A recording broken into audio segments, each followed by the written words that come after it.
Hey, so I wanted to make a video talking about my experiences with PCOS. Originally I started filming this as the end to my latest vlog, and then it got really long.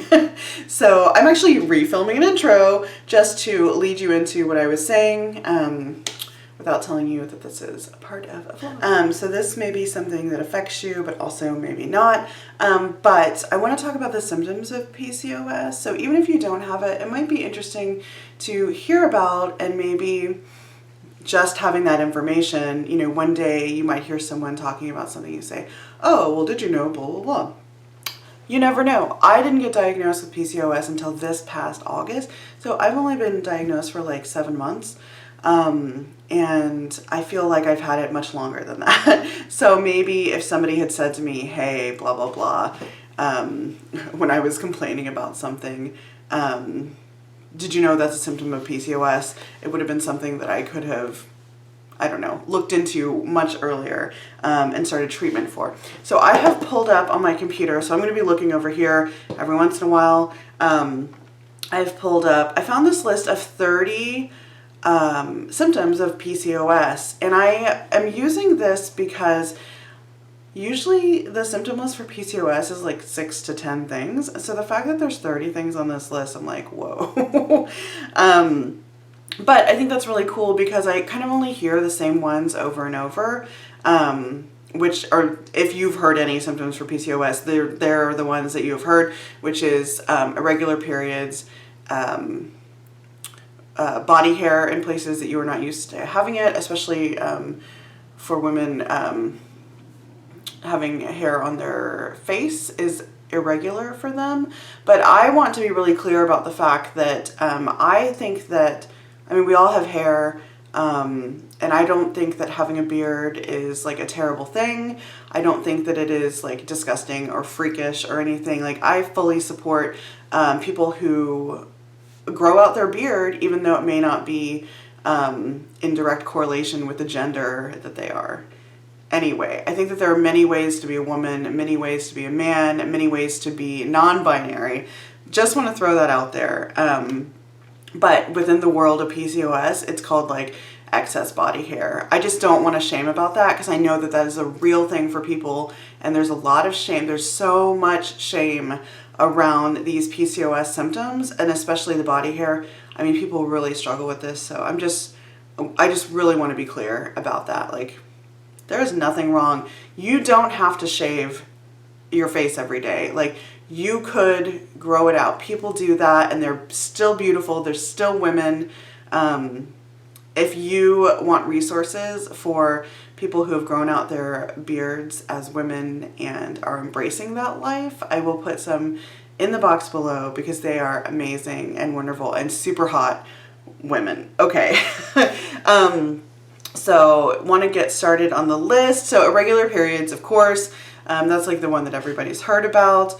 And I'll tell you which ones that I have had. I've had some of these, but not all of these. So definitely irregular periods. I have gone for many, many, many years with super irregular periods. Like, and I was just like, I thought it was because I was fat. And that may be part of it. And also the fat is caused by PCOS a lot of the time. Anyway, it's all interconnected, but yes, irregular periods. Ovarian cysts, which I do have now that I've been diagnosed, and I had the ultrasound where it's basically like a dildo with a camera on it and they jam it up in you and you can see your cysts. If you've never had one, you're missing out. High levels of male sex hormones in your lab test. Like, I never experienced that because nobody was ever looking for it. Excess body hair growth. Yeah, so I don't have that issue, but I'm also not a hairy person even to start with. So I think being half Asian just means like that I'm just not that hairy, because I think in general Asian people are less hairy. And just from my own personal experience, I know that to be true. I have, or I'll show you, this armpit situation. This is years of growth. I cannot get more hair than this. So I don't shave my legs because, I mean, there's hair there, but it's not a lot. Also, I don't care about shaving. But yeah, like I just like, you can't see hair on my arm. It's there, but it's so tiny, and it gets bleached like 5 minutes in the sun and it's bleached almost clear. It's crazy. Okay, scalp hair loss. I've not had this problem, but I know this is a big one for people with PCOS, is thinning of the hair and then hair loss. That's a big one. Pimples or acne. And it's cystic acne, so it's not just the regular like zits or anything, but it's the real bumps that are painful and red, and that sucks. Oh, I luckily have not had that problem. Upper body weight gain, so this is like they're talking about like through your shoulders and in your arms, and I have big arms, but I don't think that like proportionately to the rest of my body they're especially fat. I tend to carry my weight in my belly, which is also another PCOS sign. Really, most stuff, I'm like rubbing, you can't see, most stuff congregates at my belly. Inability to lose weight. Now this is very true for me. I'm a pretty active person. I teach yoga, I have my own personal practice. I enjoy hiking and walking. I like to ride my bike around the neighborhood. I've always been athletic, not like really sports, but I played soccer and I was on a swim team when I was younger, but I've always been in dance. I've always enjoyed movement. And I eat, well, that's a whole other thing. So I eat like relatively well. The problems with my eating are part of my eating disorder, so I have binge eating disorder. So every once in a while I like go off the rails and like shit gets crazy. But for the most part, you know, like if you looked at me from the outside and you just looked at what I ate and how much I moved, like I really shouldn't be this fat, but my body is just fat. My body has always been fat, like ever since I was a child. And that's a whole other conversation about like, why are people fat? Why do they stay fat? Even when like on paper, like I'm talking about, like they shouldn't be. And so that's not what I'm talking about right now. I just mean that like, even when I try to lose weight, which is not very, not very often because I'm not really interested in that. It's very, very difficult for me to lose weight. It's like almost impossible. And it seems like the harder I try, the less effective any of that is. And I actually sometimes will just randomly lose weight when I'm not trying to. So it's very strange. Stretch marks, because it was explaining that apparently your body might create a bunch of new fat cells like very quickly, and then you just get extra stretch marks. Even if it's not like a body part that has been getting fatter, just all of a sudden a body part will get fatter. All right. Also, apparently unexplained weight loss can happen. So maybe that's, you know, when I was talking about sometimes even when I don't try, I just randomly lose weight. It's so weird. These symptoms are so weird. Oh, so here's one that comes up a lot. The darkening or like thickening of skin in patches. It's called something that I can't pronounce. Acanthosis. I don't know. Anyway, but I have seen this a lot when people talk about their PCOS. They'll get it like in their elbow pit or like on the inside of their thighs or in their armpits. You see it. And it's more than just like a regular like, oh, my armpit is slightly darker, but it's like a dark patch, and sometimes they're itchy. And that comes from like the insulin resistance. Skin tags. Here's a big one for me is tiredness and fatigue. Man, I really suffer from fatigue a lot. I will just get so tired that I can't even sit up. Like I just like literally like have to lay down. Everything is overwhelming, and then in a little bit I'm like totally fine and like do. Or I'll go entire days where getting out of bed sounds like an insurmountable, like climbing a mountain. So that's really interesting to me. And also, I mean, fatigue is also something that, you know, plays a hand with my IBS. So like I have like chronic stuff going on, and so if I'm having an IBS flare, I'm already going to be fatigued, and then on top of it, it's also a symptom for PCOS. So sometimes like people don't know. People don't know. Sometimes like if I leave my house, it's like a feat, and I would like somebody needs to throw me a party but nobody's throwing me a party. Depression or anger, so mood disorders basically. Anxiety, panic attacks, all of that, and those are symptoms of PCOS as well. And those I think can be exacerbated by really like playing into the fear mongering that happens with PCOS and the like diet, the super diet focus. The more you stress out about that, like the more these other things can be elevated. Swelling in legs and feet, migraines or headaches, body pain, brain fog. This is like a fibromyalgia kind of thing. Is this brain fog or like just an inability to concentrate? So it says that it's from the imbalanced hormones coupled with the insulin resistance. Like it can just make you foggy. And then one that most people know about, infertility.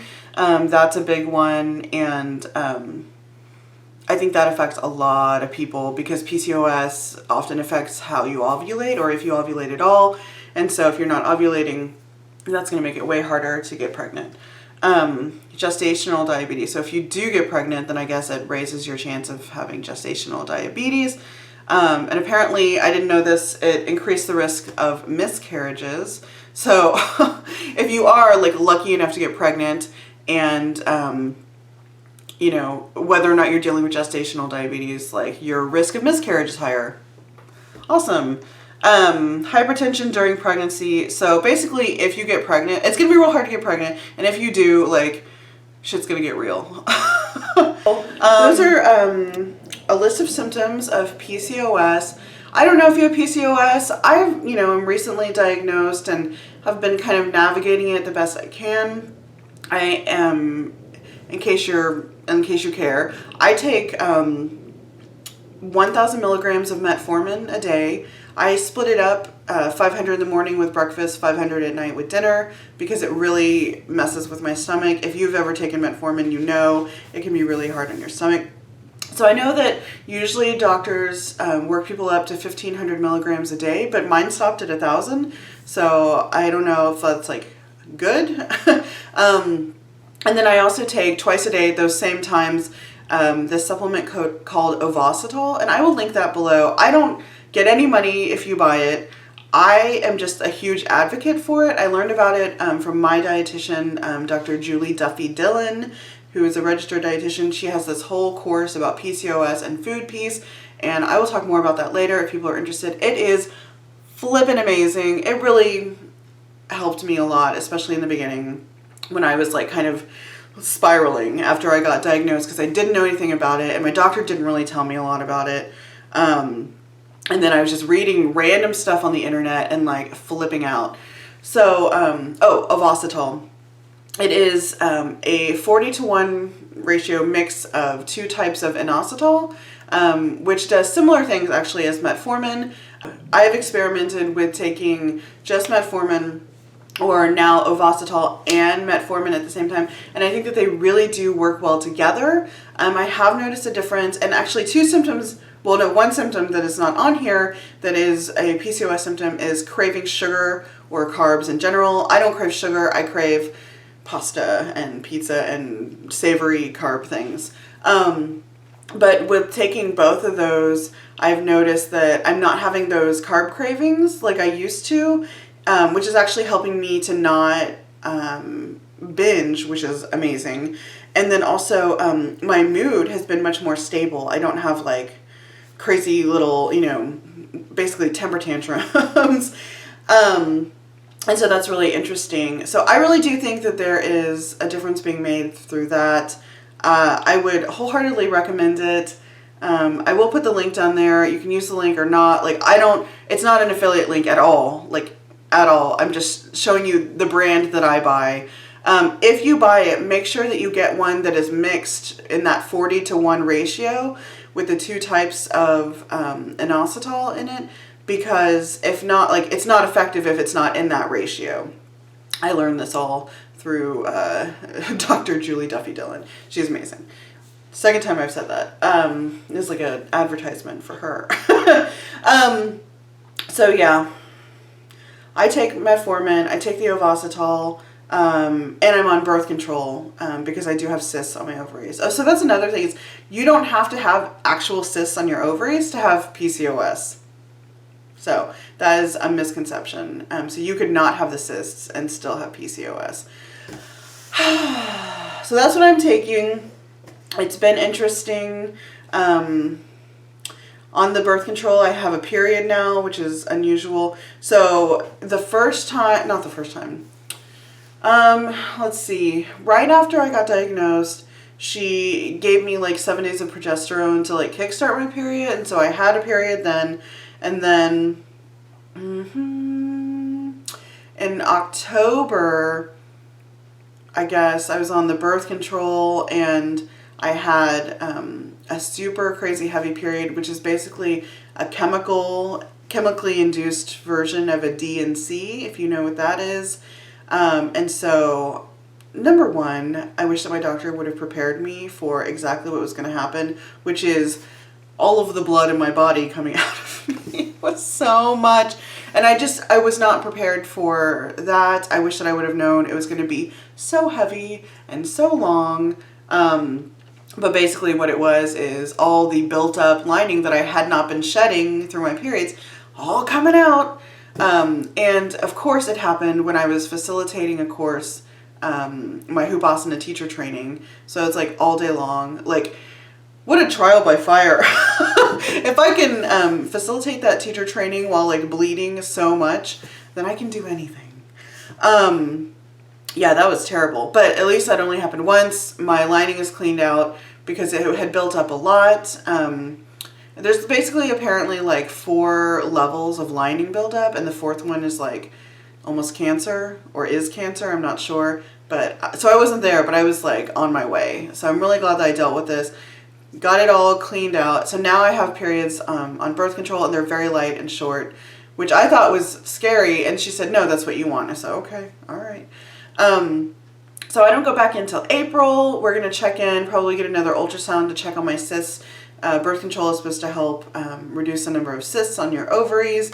And at that point, I think she might take me off birth control because we're going to see if I'm ovulating, and we might maybe try to get pregnant. I don't know.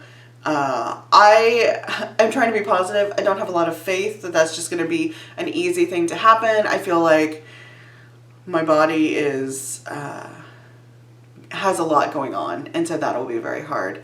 And I'm also not willing to do a lot of medical intervention with that because I don't. So some people just have this like burning need to physically like be pregnant and poop out a baby, and I just don't have that. I want to be a parent very much, but I don't need to physically have the child. And so if I cannot easily get pregnant, I am fine with not doing so, which is why I have this kind of easy attitude about it. So we'll see. If I can, I think that would be an amazing experience, but if not, then there are many children in this world that could use a good home. And I'm happy to go that route. So that is my basic overview about PCOS, my PCOS, what I'm doing. I am trying to work on being active just to help with blood sugar levels, and especially trying to like walk or move in some way after dinner, which seems to be, in reading about how to manage blood sugar, taking a walk or doing some light yoga or something after you eat dinner is supposed to be good at lowering your blood sugar. So I do take my blood sugar. If you watched my other vlog, you saw my blood sugar tracker. I am trying to keep an eye on that because mine does tend to be higher probably than it should be. I don't think that it's like a big danger zone, but I also want to keep an eye on it and make sure that it's not getting higher. But yeah, in general, it's fine. And yeah. So when you get PCOS and you look online, you're like, oh my God, PCOS, I need to learn about it. Kind of the first thing that you see, and there's a lot of this, is like lose weight, lose weight, lose weight. It's the only thing you need. It's the only thing you can do is just lose weight. And there are a lot of dietitians and doctors that believe that to be true. And I was like, oh, okay, so I need to like start eating low carb and trying to lose as much weight as possible. So that's what I did, even though that goes against like everything I know to be true about myself and my body. And like I totally discounted the knowledge, the expertise that I have. And no, I'm not a doctor, but I am the owner of this body and I've been living in it a long time and I know a lot about it. And when I found the dietitian that I have now and saw that she has this whole thing about why dieting is actually not good for PCOS, I was intrigued, and I was also like, are you just telling me what I want to hear?